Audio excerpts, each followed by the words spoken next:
Hi, I'm Seamless, and this is a video on how to arrange drops.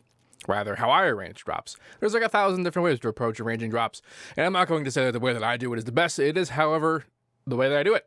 So, there have been 10 billion people who asked me how I do drops, how drops are done, or whatever, and I actually thought I already addressed this, but I guess I didn't. One of these days, I'll get that shit off my couch. Anyway, the basic premise of this whole thing is that you have it's about it's usually about complexity. Not all drops, not all genres are all of that kind of complex, but it's usually the confusion comes with how you arrange the ones that are complex. How do you get the rhythm to work and the beats and whatever and all that stuff? Like how do you put it all in there?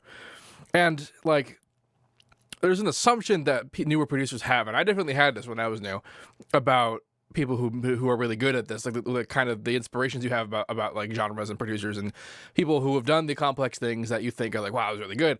And the misconception is that they did that on purpose. I'm not saying they didn't. There's definitely probably some people who are so good that they just did it the first time and that way, and that's how they did it, and it was just fine. But largely speaking, it's more of a trial and error deal. And if you do it enough times, eventually you start to realize what works for what you want to do. But for the most part, it's just doing stuff until it sounds good. For example, and sort of to that end, this is kind of this method that I'm about to show you is basically just about that. So, like to sort of start off, like in whatever thing we're doing, a drop. I typically think of drops as being like 16 bars of drop half A and then drop half B, and this is your drop kind of thing, whatever, right? So if we sort of break it down into smaller bits, we like you got your quadrants of groups of 4 and whatever, and it all divides and it's all kind of cool. I usually start by creating some kind of loop. It's usually 1 or 2 bars long, and it's just kind of like whatever groove or beat you got, just make it work within this loop. And there's a lot of ways you can, like, things you can put in there. Like, as far as what sounds go where, it's really just up to you. Just kind of whatever sounds good. Like, if this all sounds ridiculously not specific, it's because it's not specific. Like, the stuff is really, like, if you studied various artists, even the same artists, like, drops in between different songs, you might find some similarities, but you also might find some pretty big differences in how they use what sounds and where.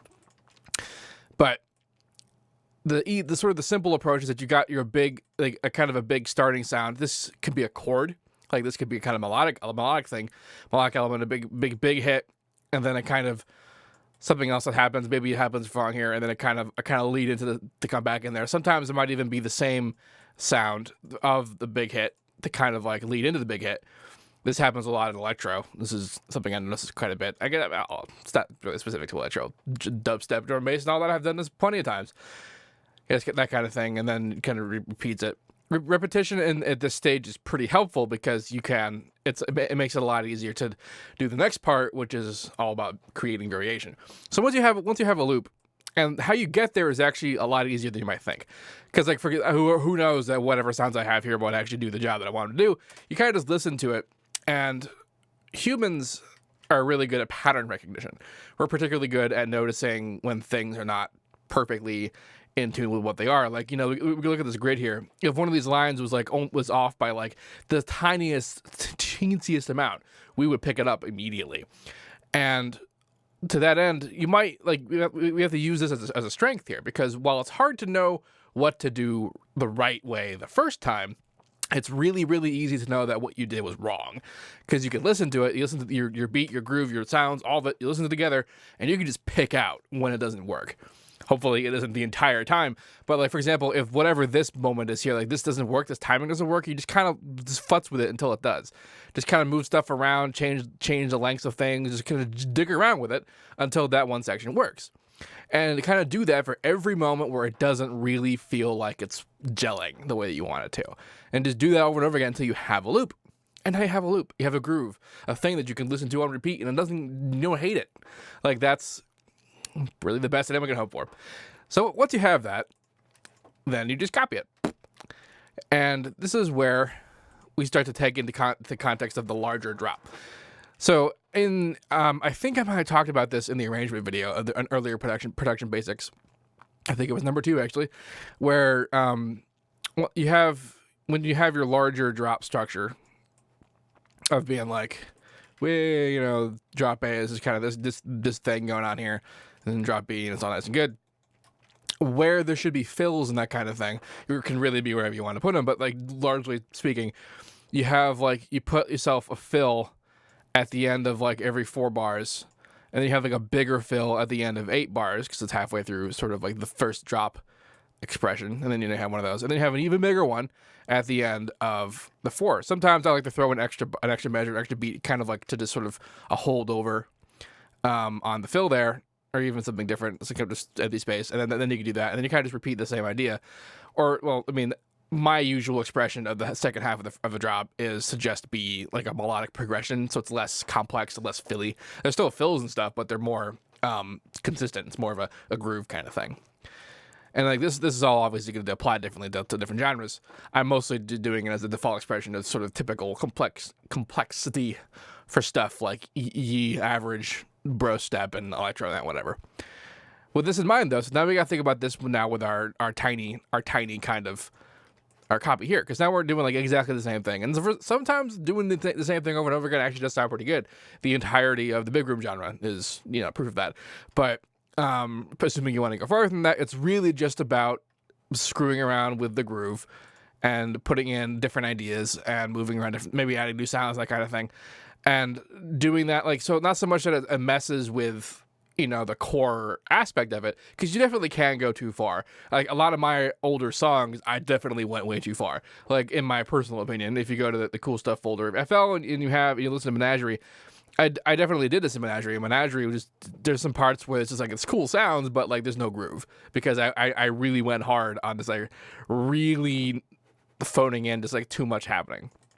And this is of course different for everybody. The threshold for how much is too much is going to be different. And as far as like for you personally being like, well, how do I know where it's too much? Like you mostly just know because you feel it that way. And if you don't know what the feel, then you need to be referencing things. You need to be listening to your influences and listening to people that did a good job, and then just sort of use that as a litmus for if what you're doing is too much.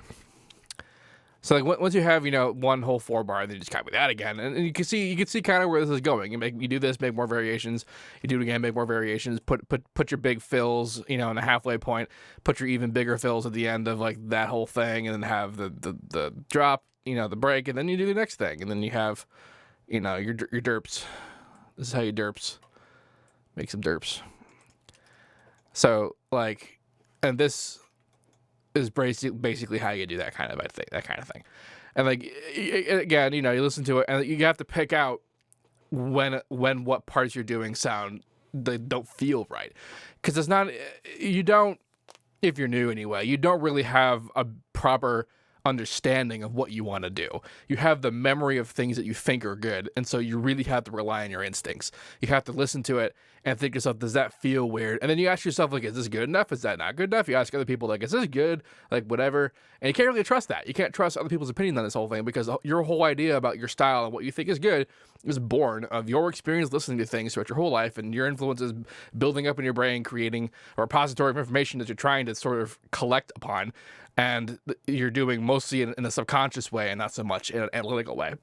This is why I'm always talking about analytical listening and referencing and whatever, because you want to like literally look at what people actually have done and be like, this is what they did, and this is why it sounds good to me. Like, do that and then apply that to your own stuff. And until you do that, when you do this to your own stuff, you have to rely on listening to it and just being like, that part didn't really sound right. I don't really know why it doesn't sound right. You don't really know what you would want to do to make it sound good, but zero in on like the moment, like say it's like right here, and then just fuck with it until it doesn't make you feel weird. Just do it until it sounds right, and do that for every moment that sounds weird. And if you get really stuck, this is where you gotta go start referencing things. Because, for example, another common question about like people would be like, how do I do drops and what sounds go where and whatever. That's one. This is what we're talking about here. But the other question is sort of like, how do I do transitions? How do I do fills? How do I make one part beat the other part? And that's something else that's like, you're probably not going to do right the first time, but you have the memory in your mind of what it feels like when it is right. But now instead of trying to just be like, okay, I know what it feels like when it's right, you have to go find out what it did to make you feel like that when it was right. And you can really only do that by going and listening to the track that built that memory, and like look exactly at what they were doing, put the track in FL, cut it up, and like look at the beats and the moments and the sounds and identify what's going on in that.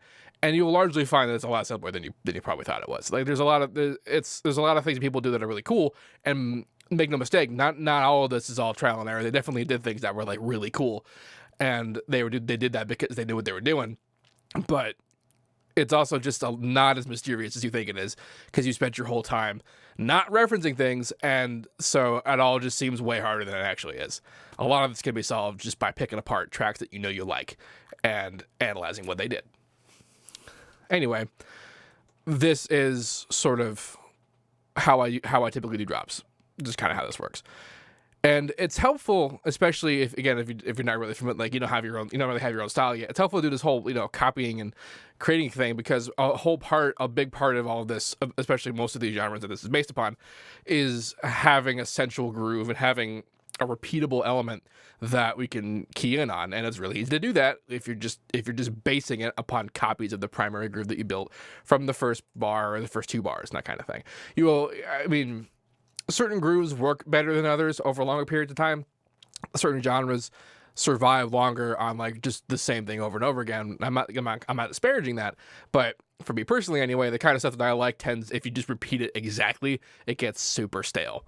So, and like that's something it's one of those things that you key in on when you listen to it. You think to yourself, that part got really stale, even though that's exactly what happened the first time. And when the first time it happened, it was really good, but the fact that I heard it again made you think, ugh. So you have to do something else. That's just something that you got to do, because again, key into when you hear and when you feel in your gut that what was happening is wrong.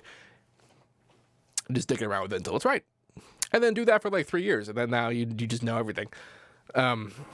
Yeah. So I hope that helped and that made sense. This is basically what I tell people when I have lessons on the subject. And so now I give people this, and I don't have to have lessons. Anyway, if you have any questions about this, please let me know. Don't forget to like, comment, subscribe, and all the good stuff. And, as usual, have a nice day.